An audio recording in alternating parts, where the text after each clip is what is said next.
Hiya, it's Galen. Galen's got Parkinson's. I'm going to talk to you today about how my group of friends and players back in the late 70s, early 80s introduced Dungeons and Dragons characters into what had been our fantasy war games based on historical rules.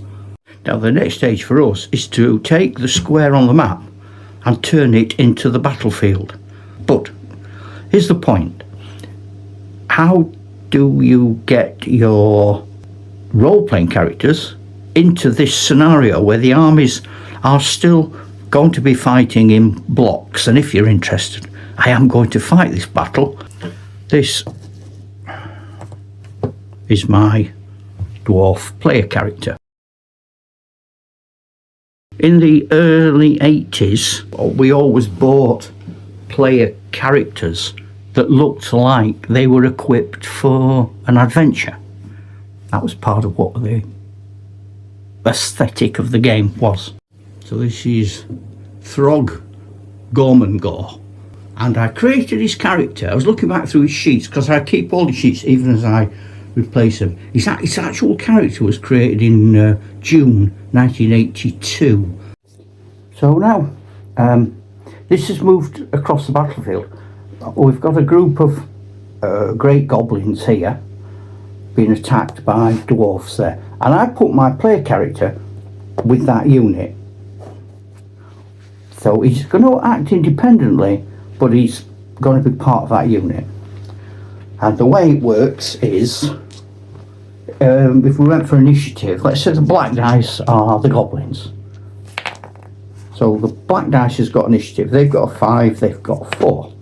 Now everything's based on having multiples of 12. So there are 12 men in the unit, and we're going to throw 2 dice, and this is for the goblin attack. And because they are trained regulars, they're going to need 5 or 6, 5 or higher, and they've got 7. So what they would clearly do is crash into them. They're not, you wouldn't mess about at that point. Now there's a melee to fight there now. Because it's the first round, it's just the first 4 on each side. It's not everybody. That's going to bleed in. So the first 4 great goblins need 5s and 6s. Now I'm only throwing 4 dice, so it's not the double this time.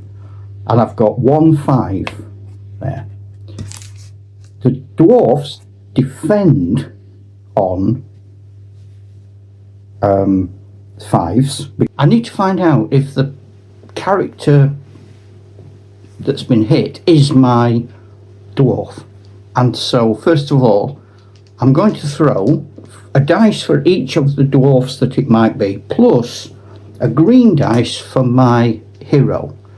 And whichever player gets the lowest score is the person that's been hit. Okay, so it's a white 1. So it isn't my dwarf hero. Now he gets to save the dwarf, and again he saves on a 5 and 6. And he doesn't. So 1 dwarf is dead. Take 2 off, put 1 back on. See, that's the other thing with these early games. Because they're based in multiples, they don't lend themselves to being specific heroic characters. They're just almost like counters, tokens. Once you start putting your figures on the individual bases, then you can apply the characteristics. If you look at a lot of the modern historical war games rules that are coming out, things like Pillage, Dux Praetorium, the Osprey games, which I know aren't new, but Dragon Rampant. There are lots and lots of opportunities to place within those large games characters from Dungeons and Dragons. The truth was, we were making things up, but because Gary Gygax had introduced the idea of individual figures rather than stands of multiple figures, we could compare the figures. We could put our Dungeons and Dragons figures into our fantasy war games, which is where we started. I mean, part of the idea with miniature figurines was you could buy all of the characters to reenact something like, for example, the Fellowship of the Ring going through the mines of Moria, because the figures were all from Lord of the Rings. You could get a Balrog, you could get the trolls, you could get the goblins, but you could get a dwarf, you could get an elf, right? So you could make up your own team. And we'd been doing that before Dungeons and Dragons came along. We'd been doing it for 4 years before Dungeons and Dragons came along. But once Dungeons and Dragons came along, we had a mechanism for doing it differently and to move away from Moria into the different modules that we were getting.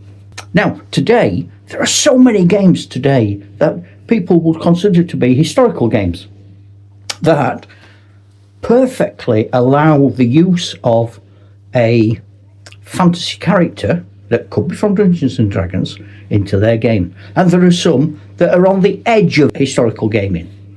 And there are some that are out and out fantasy games. So, for example, Frostgrave. In Frostgrave, you have a party led by a wizard, and he has an apprentice. There's no reason why that wizard couldn't be the magic user from your Dungeons and Dragons team.